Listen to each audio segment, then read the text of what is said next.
Hello all.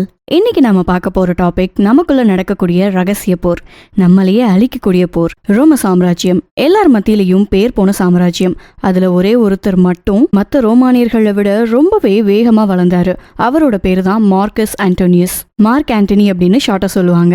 பெஸ்டான தலைவர். அவர் பேரை கேட்டாலே அப்படி மரியாதை கொடுப்பாங்க. மற்ற பேரரசர்களை விட இவரோட பவர் தலை ஓங்கி இருந்திருக்கு. மார்க் ஆண்டனியோட அழகுக்கு மயங்காத பெண்களே இல்ல. இப்படிப்பட்ட ஒரு சிறந்த தலைவர் காமம் அப்படின்ற ஒரு விஷயத்தால வீழ்ந்து போனாரு. ஷாக்கிங்கா இருக்குல்ல? வரலாற்றை எடுத்து படிச்சா அந்த அளவுக்கு வெற்றிகளை சாதனைகளை அடைஞ்ச மார்க் ஆண்டனி வெறும் காமத்தால தோத்து போய் வீழ்ந்திருக்காரு அப்படின்னா இது எந்த அளவுக்கு அவரோட மைண்டை நிலக்கொலைய வச்சிருக்கோம் அப்படின்னு யோசிச்சு பாருங்க. இந்த பதிவை முழுசா கேளுங்க. இனி உங்களோட மன அமைதியையும் நிம்மதியையும் நீங்க பாதுகாத்துக்க முடியும். கதையை கண்டினியூ பண்ணலாம். கிளியோபாட்ரா பேரழகி. இவங்களுக்கு மயங்காத ஆண்களே இல்ல. இவங்க தான் மார்க் ஆண்டனியோட வீழ்ச்சிக்கு ரொம்ப முக்கிய காரணம். இவங்க எதர்ச்சியா சந்திக்கல. ஆண்டனி எதுல வீக் அப்படின்னு கிளியோபாட்ராவுக்கு நல்லாவே தெரியும். அவரை கூட்டிட்டு போய் மயக்கிற மாதிரியே ட்ரெஸ் பண்ணி அவரை மயக்கவும் செஞ்சாங்க. ஆண்டனியும் விழுந்துட்டாரு. இதுக்கப்புறம் நடந்தது எல்லாமே அப்சஷன் தான். கிளியோபாட்ரா மட்டும் தான் ஆண்டனியோட கண்ணுக்கு தெரிஞ்சிருக்காங்க. அவருக்கு இவங்க ஏதோ ஒரு மந்திரம் வச்சு மயக்கின மாதிரி அவங்களுக்கு கீழே இவர் வீழ்ந்து கிடந்திருக்காரு. மொத்த ரோம சாம்ராஜ்யமும் கைவிடப்பட்டிருக்கு. அவரோட பொறுப்புகளை கைவிட்டாரு. ஏன் ராணுவ படைகளை கூட சரியான யுக்திகளோட செயல்படுத்தல. வெறும் ஆசைகளோட கட்டுப்பாட்டுல தான் வழி நடத்தி இருக்காரு. கிழக்கு பக்கத்துல ஆண்டனி வாழ்க வாழ்க அப்படின்னு புகழ்ந்தாங்க. ஆனா மேற்கு பக்கத்துல இருக்கிற மக்களுக்கு ஆண்டனி மேல நிறைய சந்தேகங்கள் வந்தது. இந்தா கிளியோபாட்ரா, என்னோட நிலம், பதவி, படை எல்லாத்தையும் நீயே எடுத்துக்கோ அப்படின்னு மொத்தத்தையும் கிளியோபாட்ராவோட கையில கொடுத்துட்டாரு. மொத்த தேசமும் ஆண்டனி மேல வச்சிருந்த நம்பிக்கை இழந்துட்டாங்க. அதுக்கப்புறம் ஆண்டனிக்கும் ஆக்டோவினுக்கும் நடுவுல பெரிய போர் ஆரம்பிக்கப்பட்டது. செம டென்ஷன் ஆச்சு எல்லாருக்கும். அந்த டென்ஷன் உச்சத்துக்கு போயிடுச்சு. ஆண்டனியோட முடிவு தெளிவா இல்ல. எப்பவும் புத்திசாலித்தனமா இருக்கிற ஆண்டனி காமத்துல மூழ்கி போனதுக்கு அப்புறம் தடுமாற ஆரம்பிச்சாரு. ஆக்டியம் அப்படின்ற போர்ல ரொம்ப மோசமான தவற பண்ணாரு. போர் நடந்துட்டு இருந்த டைமுக்கு நடுவுல கிளியோபாட்ராவோட கப்பல் வந்தது. உடனே ஆண்டனி அவர் கூட போர் செய்ய வந்த எல்லாரையும் உதறி தள்ளிட்டு கிளியோபாட்ரா பின்னாடி போயிட்டாரு. ரோம் மொத்தத்தையும் நம்பிக்கை இழந்துருச்சு. படைக்கான நீதியும் கொள்கைகளும் விளக்கப்பட்டது. ஆண்டனி தன்னோட மொத்த ராஜ்யத்தையும் இழந்தாரு. கொஞ்சம் மாதங்கள் கழிச்சு ஆண்டனியும் கிளியோபாட்ராவும் தற்கொலை பண்ணிக்கிட்டு இறந்து போயிட்டாங்க. எல்லாரோட நம்பிக்கையையும் மரியாதையும் அடைஞ்சு மொத்த மக்களையும் பவர்ஃபுல்லா ஆட்சி செஞ்சிட்டு இருந்த மனுஷன் தன்னோட சொந்த காம ஆசைகளுக்கு அடிமையாயிட்டாரு. என்னதான் அவரோட ராஜ்யம் காணாம போனாலும் அவரோட பேர் இன்னமும் நிலைச்சுதான் இருக்கு. இவரை மாதிரி இருக்கணும் அப்படின்ற உதாரணத்துக்காக இல்ல, இவரை மாதிரி இருந்துடக்கூடாது அப்படின்றதுக்கான உதாரணத்துக்காக. உனக்கு எல்லா சுகமும் கிடைக்கும், எல்லா வெற்றியும் திருப்தியும் கிடைக்கும் அப்படின்னு சொல்லிதான் இந்த லஸ்ட் சத்தியம் பண்ணும். ஆனா கிடைக்கிற ரிசல்ட் என்னவோ அழிவு மட்டும்தான். லஸ்ட் அப்படிங்கிறது உடல் ரீதியா எழக்கூடிய செக்ஷுவலான உணர்வு மட்டும் இல்ல. இது பொருளாசை, மன ஆசை, பேராசை, இப்படி நம்ம வெற்றிகளை இலக்குகளை அடைய விடாம தடுக்கிற மற்ற விஷயங்கள் மாதிரியே தான் லஸ்டும். இது உடல் ரீதியா எழக்கூடிய தூண்டுதல் அப்படின்னு சொல்றதை விட சைக்கலாஜிக்கலா விரிக்கப்படக்கூடிய வலை அப்படின்னு கூட சொல்லலாம். இந்த ட்ராப்ல என்னைக்குமே மாட்டிடக்கூடாது. மாட்டிக்கிட்டா மன அமைதிக்கு எந்த உத்தரவாதமும் இல்ல. இது மட்டும் நம்மளை கட்டுப்படுத்திட்டா உள்ளுக்குள்ள ஒரு ரகசிய போரே நடக்கும். அமைதி போறது. அதோட பெரிய பாதிப்பு தெரியற வரைக்கும் அப்படி ஒரு போர் நடக்கிறதே நமக்கே தெரியாது. நம்ம மூளையோட ரிவார்ட் சிஸ்டம் ரொம்பவே ஆச்சரியமானது. நமக்கு ஒரு வெற்றி கிடைக்கிறப்பவோ இல்ல ஒரு விஷயத்தை அடையிறப்பவோ ஒரு விதமான சந்தோஷமும் திருப்தியும் கிடைக்கும். அந்த உணர்வை வார்த்தையால எக்ஸ்பிளைன் பண்ணவே முடியாது. அப்படி ஒரு சூப்பரான ஃபீலிங். இந்த உணர்வு வரத்துக்கு மெயின் காரணமே மூளை வெளியிடக்கூடிய டோபமைன் அப்படின்ற கெமிக்கல் தான். இது சுகத்தை கொடுக்கக்கூடிய ஹார்மோன். காதல் வந்தா அது ஒரு உணர்வு ஹெல்த்தியானதா இருக்கும். காதலோட வரக்கூடிய காமம் வேற, பேராசை உணர்வுல லிமிட்டை தாண்டி வரக்கூடிய காமம் வேற. இங்க எல்லைகளும் கட்டுப்பாடுகளும் மீறப்படும். ஒன்ஸ் இந்த காமத்துக்கு அடிமையாகிட்டா இதோட சுகத்தை இன்னும் அனுபவிக்கிற மாதிரி கற்பனைகளை அதிகமா பண்ண ஆரம்பிப்பாங்க. ஃபேண்டசி உலகத்துக்குள்ள மூழ்கி போயிடுவாங்க. ஒரு விஷயம் போர் அடிக்க ஆரம்பிக்கும். இன்னொரு விஷயத்து மேல இதே காம ஆசையை காட்ட நினைப்பு வரும். இது ஆரம்பத்துல ஜஸ்ட் ஆசையா ஆபத்து இல்லாததா தான் தெரியும். ஆனா ஒரு கட்டத்துக்கு மேல இது கட்டாயமா மாறும். இன்னும் வேணும் இன்னும் வேணும்னு இந்த காமம் இல்லாம என்னால இருக்க முடியாது அப்படின்னு தோணும். இங்கதான் அழிவு ஸ்டார்ட் ஆகுது. அறிவியல் படி அடிக்கடி இந்த காம ஆசைகள் கண்ணு மறைக்கக்கூடிய பொருளாசை, பெண்ணாசை, பதவி ஆசை இது எல்லாத்தையும் மூளையோட செயல்பாட்டை கடுமையா பாதிக்கும் அப்படின்னு சொல்லப்பட்டிருக்கு.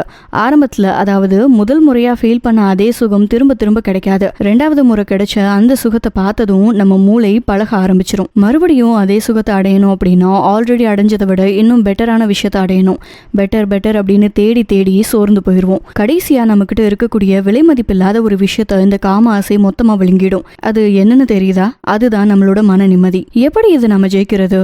முதல் விஷயம், இந்த லஸ்ட் நம்மகிட்ட இருக்கு அப்படின்னு தெரியணும், தெளிவா புரியணும். அண்ட் இதுக்கான ஆணி வேர் எது அப்படின்னு பார்க்கணும். இந்த அமைதி போர், உங்களை அழிக்கக்கூடிய இந்த மாதிரியான போர் உங்களுக்குள்ள ஆரம்பிச்சிச்சு அப்படின்னா இது மாதிரியான அறிகுறிகள் உங்ககிட்ட தெரிய ஆரம்பிக்கும். நம்பர் 1, கவனம் செலுத்த முடியாது. எந்நேரமும் மைண்ட்ல பல கற்பனைகள் இல்லாத பொல்லாத ஃபேண்டசி வீடியோஸ் இப்படிதான் ஓடிக்கிட்டே இருக்கும். பணத்தாசை இருந்தா பணத்தை அடைய ஸ்டெப்ஸ் எடுக்காம உட்கார்ந்த இடத்துலயே பகல் கனவு காண தோணும். மத்த எந்த வேலைகள்லயும் கவனம் இருக்காது.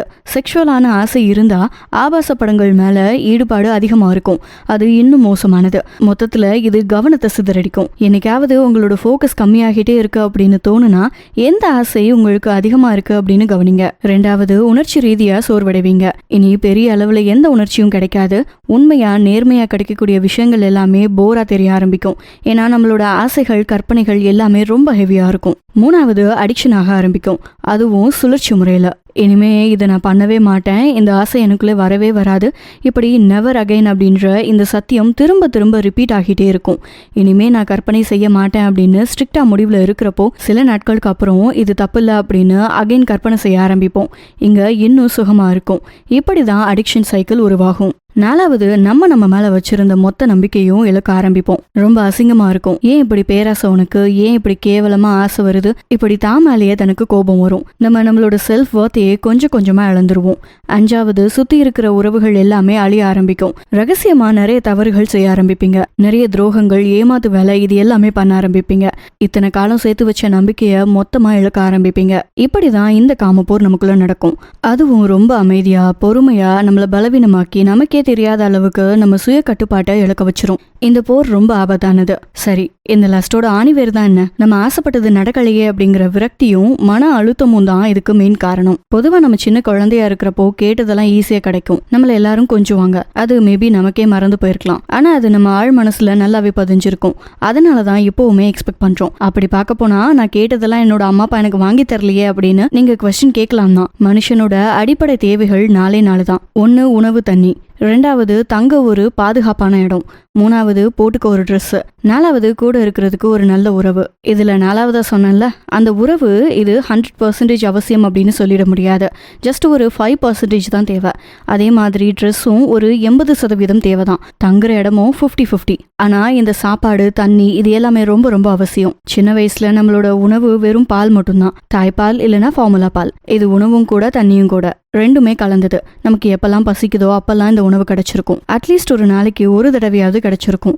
இது கிடைக்கல அப்படின்னா நம்ம இப்போ உயிரோடவே இருந்திருக்க மாட்டோம். ஸோ கேட்டது கிடைச்சாச்சு, கேட்குறப்பெல்லாம் சாப்பாடும் கிடைச்சாச்சு. ஒருவேளை கொஞ்சம் டிலே ஆனா கூட அது நமக்கு கிடைச்சுதான் நமக்கு பழக்கம். இந்த உலகத்துக்கு வந்த ஆரம்ப நிலையில 1 வருஷம் இல்ல 2 வருஷம் கண்டினியூஸா நம்ம பசிக்கிற நேரம் எல்லாமே உணவு அடைஞ்சிருக்கும். இது ஆழ் மனசுல டீப்பா போய் பதிஞ்சிருக்கும். அதான் வளர வளர பிள்ளைங்க எனக்கு இது வேணும் அது வேணும் அப்படின்னு அழுது அடம் பிடிச்சு அவங்களுக்கு என்ன வேணுமோ அதை அடைய பாக்குறாங்க. இப்ப சொல்லுங்க, சின்ன வயசுல நம்ம கேட்டதை அடைஞ்ச அந்த உணர்வு ஆழமா பதிஞ்சதால இப்பவும் நான் கேட்டது கிடைக்கணும் அப்படின்ற எண்ணம் நமக்குள்ள இருக்கு. ஒருவேளை அது கிடைக்கல அப்படின்னா விரக்தி உருவாகுது, மன அழுத்தமும் உருவாகுது. இங்கதான் லஸ்டோட ஆரம்பமே இருக்கு. இது எல்லாமே போக நம்ம மேல இருக்கக்கூடிய மதிப்பு நமக்கு குறையறதால, நம்ம அதிகம் தனிமையை விரும்புறதால, நம்ம எல்லாருமே நம்மள மட்டம் தட்டிக்கிட்டே இருக்கிறப்போ நம்ம பவர்லெஸ்ஸா ஃபீல் பண்றதாலையும் தான் இந்த லஸ்ட் ஆரம்பிக்கப்படுது. அப்படியே நீங்க உங்களோட கடந்த காலத்தை பாக்குறப்போ அதுல என்ன மிஸ் ஆகி இருக்கு அப்படின்னு புரிஞ்சுக்கிறப்பதான் உங்களால இதை சரி பண்ணிக்கவே முடியும். ஸோ இந்த போர்ல நீங்க ஜெயிக்கிறதுக்கு என்னெல்லாம் செய்ய வேண்டியிருக்கும் அப்படின்றத பத்தி சொல்றேன், நல்லா கேட்டுக்கோங்க. விழிப்புணர்வை வளர்த்துக்கோங்க. மைண்ட்ஃபுல்லா மெடிடேஷனை பண்ண ஆரம்பிங்க. லைக் நீங்க என்ன வேலை செய்யறீங்களோ அது உங்களோட மைண்ட்ல இருந்துகிட்டே இருக்கணும். நான் புக் படிக்கிறேன், நான் டீ குடிக்கிறேன், நான் பேசிட்டு இருக்கேன், இப்படி நீங்க என்ன வேலை பண்றீங்களோ அந்த வேலையை பத்தின எண்ணம் தான் உங்களோட மைண்ட்ல இருக்கணும். டீ குடிச்சுக்கிட்டே போனை பாக்குறது, சாப்பிட்டுக்கிட்டே டிவி பாக்குறது, இப்படி எந்த அவேர்னஸும் இல்லாம இருக்கக்கூடாது. நான் டிவி தான் பாக்குறேன், நான் சாப்பிட்டுட்டு தான் இருக்கேன் அப்படின்னு உங்களோட மைண்டை நீங்க ட்ரெயின் பண்ண ஆரம்பிக்கணும். இதுதான் முதல் ஸ்டெப். ஏன்னா நீங்க ஒரு வேலை செய்யறப்போ உங்களுக்கு இன்னொரு சிந்தனை வந்துச்சு அப்படின்னா இங்க நம்ம மைண்டு கண்ட்ரோல்ல இல்லை அப்படின்னு அர்த்தம், அலப்பாஞ்சிட்டு இருக்கு அப்படின்னு அர்த்தம். அதனால மைண்ட்ஃபுல் மெடிடேஷனை செஞ்சு உங்களோட அவேர்னஸை வளர்த்துக்க ஆரம்பிங்க. அடுத்ததா சில்லுன்னு இருக்கக்கூடிய தண்ணியில குளிக்கணும். ஏன் ஜில்லுன்னு இருக்கிற தண்ணி அப்படின்னா இது டோபமினோட சென்சிட்டிவிட்டியை கம்மி பண்ணும். பொதுவாகவே நம்மளோட உடம்புல இருக்கக்கூடிய எல்லா ஹார்மோன்ஸும் கெமிக்கல்ஸும் ரிலாக்ஸ் ஆகி பேலன்ஸ்டான நிலையில இருக்கணும் அப்படின்னா அதுக்கு ஜில் தண்ணியில குளிக்கணும். ஏன்னா சில்லுன்னு இருக்க தண்ணியை நீங்க தொட்டு பாத்தீங்கன்னா ஏதோ குத்துற மாதிரி ஃபீல் இருக்கும். கொஞ்ச நேரத்திலேயே உங்களோட கை மறுத்து போயிடும். ஸ்கின் செத்த மாதிரி ஃபீல் ஆகும். உணர்ச்சியே இல்லாம போயிடும். கரெக்டா? காலையில 5-6 மணிக்கு அருவியில குளிச்சிருந்தா உங்களுக்கு இந்த ஃபீல் கண்டிப்பா தெரியும். இதோட தாக்கம் அதிகமா இருந்துச்சு அப்படின்னா லஸ்ட்டை இன்னும் தூண்டக்கூடிய அந்த லஸ்ட்டை தூண்டக்கூடிய டோபமினோட சென்சிட்டிவிட்டியை கொஞ்சம் கொஞ்சமா குறைக்க ஆரம்பிக்கும். ஸோ நமக்கு பிசிக்கலா ஏற்படக்கூடிய தூண்டுதல்கள் கம்மியாகும். அடுத்ததா நம்ம என்ன பண்ணலாம் அப்படின்னா டோபமின் டீடாக்ஸ். நார்மலா நம்மள அதிகமா தூண்டக்கூடிய விஷயங்கள் செஞ்சே ஆகணும் அப்படின்னு இருக்கிற விஷயங்கள். உதாரணமா படிச்சுட்டு இருக்கிறப்ப போன்ல ஏதாவது மெசேஜ் நோட்டிபிகேஷன் வந்துச்சு அப்படின்னா அதை உடனே பார்க்கணும் அப்படின்ற அர்ஜ். அப்புறம் வெளியில போறப்ப கடையில சுட சுட செய்யற பஜ்ஜி, ஷவர்மா, சிக்கன் இப்படிப்பட்ட ஜங்க் ஃபுட்ஸ் இது எல்லாமே இல்லாம குறைஞ்சது 1 நாள் இல்ல 2 நாளாவது இருக்க பார்க்கணும். வாரத்துக்கு 2 நாள் இப்படி உங்களை தூண்டுற விஷயங்களுக்கு டோபமின் டீடாக்ஸ் நீங்க பண்ணணும். அடுத்ததா ஒரு பெஸ்டான ஸ்டெப், இந்த லஸ்ட் எனர்ஜியை கிரியேட்டிவா மாத்தி விடணும். பெரிய பெரிய கலைஞர்கள், கண்டுபிடிப்பாளிகள் எல்லாமே தனக்கு உண்டான இந்த லஸ்ட் எனர்ஜியை ஒரு படைப்பா, ஒரு கண்டுபிடிப்பா உருமாத்தி இருக்காங்க. அது மாதிரி நம்மளும் நம்மளோட இந்த லஸ்டால உருவாகக்கூடிய எனர்ஜியை மாத்துறதுக்கு அதை கிரியேட்டிவான ஒரு யூஸ்ஃபுல்லான விஷயமா கன்வெர்ட் பண்ண ட்ரை பண்ணணும். அதுக்கப்புறம் நீங்க உங்க கூட இருக்கக்கூடிய உங்க ஃப்ரெண்டு இல்லைன்னா நம்பக்கூடிய ஒரு நபரை மென்டாரா வச்சு இவங்க கிட்ட எல்லாத்தையும் ஷேர் பண்ணலாம். ஏன்னா இந்த லஸ்ட் அப்படிங்கிற நம்மளோட மிகப்பெரிய எதிரி ரொம்ப மோசமானவன். ரகசியமா தான் நமக்குள்ள போர் செஞ்சிட்டு இருக்கான். ஸோ நம்மளோட இலக்கை பத்தி, அதாவது நான் இதுல இருந்து வெளியில வரணும், எனக்கு பணம் மேல ஆசை அதிகமா இருக்கு அப்படின்னா நான் வெளியில வரணும், பதவி மேல ஆசை அதிகமா இருக்கு அப்படின்னா வெளியில வரணும், எப்படி நம்ம இலக்க நம்பிக்கையான ஜட்ஜ் பண்ணாத ஒருத்தங்க கிட்ட சொல்றது ரொம்பவே நல்லது.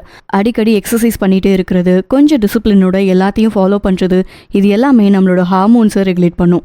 பிளஸ் செல்ஃப் கண்ட்ரோலையும் நல்லாவே இது தூண்டிவிடும். மன அமைதியும் நிம்மதியும் போகக்கூடாது அப்படின்னா பிரார்த்தனையில ஈடுபடுங்க. காமான ஃபீல் கொடுக்கக்கூடிய புக்ஸை படிங்க, தியானம் பண்ணுங்க. இப்படியெல்லாம் பண்றப்போ நம்மளோட எண்ணங்கள் எல்லாமே அமைதியா மாறும். நம்ம மேலேயே நமக்கு ஒரு நல்ல உணர்வு வர ஆரம்பிக்கும். எப்பெல்லாம் இந்த காம எண்ணங்கள் வருதோ அப்பெல்லாம் அதை ஒரு டைரியில எழுதிடுங்க. எது இந்த உணர்வு ட்ரிகர் பண்ணுச்சு அப்படின்னு எழுத ஆரம்பிங்க. இதை நீங்க 1 மாசம் கண்டினியூஸா நோட் பண்ணிட்டே வர்றப்போ உங்களுக்கு ஒரு பேட்டர்ன் கிடைக்கும். இங்கதான் நீங்க எங்க பலசாலி ஆகணும், எங்க நீங்க இன்னும் டிஃபெண்ட் பண்ணணும் அப்படின்னு நல்லாவே புரிய ஆரம்பிக்கும். இந்த ஸ்டெப்ஸ் எல்லாத்தையும் வச்சு இந்த போர்ல நீங்க ஜெயிக்க முடியும். அது மட்டும் இல்லாம இந்த காமம் அப்படின்ற எதிரிய உங்களோட புத்திசாலித்தனத்தால வீழ்த்திட முடியும். இந்த ரகசிய எதிரிய நீங்க தோக்கடிக்க முடியும். நிஜமாவே இந்த போர்ல ஜெயிச்ச நிறைய மக்கள் இருக்காங்க. கௌதம புத்தர் சின்ன வயசுல ராஜ வாழ்க்கை வாழ்ந்தவர். மனுஷங்களோட கஷ்டங்களுக்கு என்ன காரணம் அப்படின்னு கண்டுபிடிக்கிறதுக்காக துறவரம் வந்து ஞானத்தை அடைஞ்சாரு. பணம், பதவி, பெண்ணாசை இப்படி தன்னோட ஆசைகள் எல்லாத்தையும் கட்டுப்படுத்தினாரு. போதி மரத்தடியில ஞான உதயமும் அடைஞ்சாரு. இதுக்கு மாறா ஆசைகளுக்கான அரக்கன் புத்தர் தியானத்துல இருந்தப்போ அவரோட தியானத்தை கலைக்கிறதுக்கு ஒரு பெண் அனுப்பி வைக்கிறாரு. ஆனாலும் புத்தர் இதுக்கு மயங்கல. ஏன்னா அவர் அவரோட ஆசைகள் எல்லாத்தையும் தன்னோட கட்டுப்பாட்டுக்குள்ள வச்சிருந்தாரு. அடுத்து பைபிள்ல சொல்லப்படுற ஜோசப் பார்க்க ரொம்ப அழகா இருப்பாராம். பெண்களுக்கெல்லாம் கையில ஆப்பிளும் கத்தியும் கொடுத்து ஆப்பிள வெட்ட சொன்னாங்களாம். அப்படியே ஜோசப்ப அவங்க முன்னாடி நடந்து வர சொன்னாங்களாம். பெண்கள் எல்லாம் அவரை பார்த்து அவரோட அழகுல மயங்கி ஆப்பிள வெட்டுறதுக்கு பதிலா தன்னோட கையை வெட்டிக்கிட்டாங்களாம். அவரு அப்படி ஒரு அழகான மனுஷன். ஜோசப்புக்கு ஒரு மாஸ்டர் இருந்தாரு. அந்த மாஸ்டரோட மனைவி பல முறை ஜோசப்பை மயக்கி தன்னோட கைக்குள்ள போட்டுக்க நினைச்சாங்க. ஆனாலும் ஜோசப் இல்ல, யாராலையும் என்னோட கட்டுப்பாட்டை இழக்க வைக்க முடியாது அப்படின்னு சொன்னாரு. அந்த மாஸ்டரோட மனைவி அவரோட காம ஆசைகளை தூண்டி அவரை இழுத்தப்போ அவரு விலகினாரு. என்கிட்ட ஜோசப் தப்பா நடந்துக்கிட்டான் அப்படின்னு கம்ப்ளைண்ட் வந்தப்போ அவரோட சட்டையில பின் பார்க்காம யாரோ இழுத்த மாதிரி கிழிஞ்சிருந்ததை மாஸ்டர் பார்த்திருக்காரு. ஸோ தப்பு தன்னோட மனைவி மேலதான் அப்படின்னு ஜோசப்பை அப்படியே விட்டுறாங்க. ஒருத்தன் தன்னோட ஆசைகளை தன்னோட கட்டுப்பாட்டுக்குள்ள வச்சு தன்னோட தூய்மை நிலையை காத்து வச்சிருந்ததால மட்டும்தான் அவனால பவர்ஃபுல்லான பதவிக்கு வர முடிஞ்சிருக்கு. ஸ்டீவ் ஜாப்ஸுக்கு நிறைய ஆசைகள் இருந்திருக்கு. அந்த ஆசைகள்னால பல இழப்பையும் சந்திச்சிருக்காரு. ஒன்ஸ் இந்த ஆசைகள் அவரோட கண்ணை மறைக்குது. இந்த காமங்கள் தான், இந்த லஸ்ட் எனர்ஜி தான் என்னோட நிம்மதி நிலையை குலைச்சு என்னை தோக்கடிக்குது அப்படின்னு புரிஞ்சுக்கிட்டாரு. உடனே ஜென் வாழ்க்கை முறையில கொஞ்ச நாள் வாழ ஆரம்பிக்கிறாரு. தன்னோட இந்த லஸ்ட் எனர்ஜி எல்லாத்தையும் புதுமையான கண்டுபிடிப்புகளுக்காக மாத்துறாரு. இந்த எனர்ஜிகளை அப்படியே திருப்பி விட்டு இன்னோவேஷன்ஸை உருவாக்குறாரு. இப்படி நிறைய பேரோட கதைகளை சொல்லிக்கிட்டே போகலாம். உங்க இலக்குகளை அடைய விடாம தடுக்கிற இந்த காம ஆசைகளை நீங்க ஜெயிச்சிட்டீங்க அப்படின்னா உங்களுக்கு நிறைய பலன்கள் கிடைக்கும். தெளிவு, தன்னம்பிக்கை, உண்மையான நேர்மையான எண்ணங்கள், வாழ்றதுக்கான நோக்கம், நிம்மதி, இப்படி நிறைய நல்ல விஷயங்கள் உங்களுக்கு வர ஆரம்பிக்கும். இந்த லஸ்ட்டை எதிர்த்து ஜெயிக்கிறது அப்படிங்கிறது மிகப்பெரிய டிரான்ஸ்ஃபர்மேஷன் தான். இந்த அர்ஜுக்கு கட்டுப்பாடு அப்படின்றத தாண்டி உங்களோட விதிக்கு நீங்க மாஸ்டர் ஆவீங்க. பிளஷரோட தேவைகளை தாண்டி நிம்மதி நிலையை உருவாக்க ஆரம்பிப்பீங்க. நல்ல ஞாபகம் வச்சுக்கோங்க, இந்த காமம் தான் சத்தம் போடும், உங்களோட நிம்மதி நிலையை இழக்க வைக்கும். ஆனால் ஞானம் அமைதியா பேசும், உங்களை ஜெயிக்க வைக்கும். இந்த போர் அமைதியானது, ஆனா இதுல கிடைக்கக்கூடிய வெற்றி காலத்துக்கும் எக்கோ மாதிரி ஒழிச்சுக்கிட்டே தான் இருக்கும். உங்க உடம்பே ஒரு போர்க்களம் தான். இதுல கிடைக்கிற வெற்றி தான் நிம்மதி. அதனால புத்திசாலித்தனத்தோட சண்டை போடுங்க. உங்க கண்ணை மறைக்கக்கூடிய ஆசைகள், உங்க இலக்கு அடைய விடாம தடுக்கிற விஷயங்களுக்கான இந்த காமம் அப்படிங்கிற எதிரியை ஜெயிச்சு நீங்களும் வெற்றியாளனாகுங்க. மீண்டும் இன்னொரு நல்ல பதிவுல உங்களை வந்து சந்திக்கிறேன். அது வரைக்கும் நன்றி.